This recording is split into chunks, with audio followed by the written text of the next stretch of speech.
এটা আড়িতাল। আড়িতালের এই হোমস্টেতে আমরা আছি।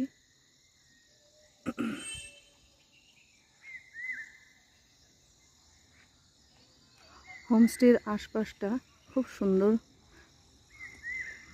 সাজানো। এখানে সুন্দর বসার জায়গা রয়েছে,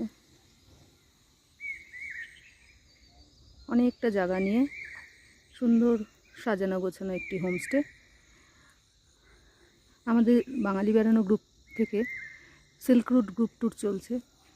সেই সিল্ক রুট গ্রুপ ট্যুরে আড়িতালে আমরা আছি। প্রথম দিন স্টে আমাদের আড়িতালে। আড়িতালের এই হোমস্টেতে আমরা রয়েছি।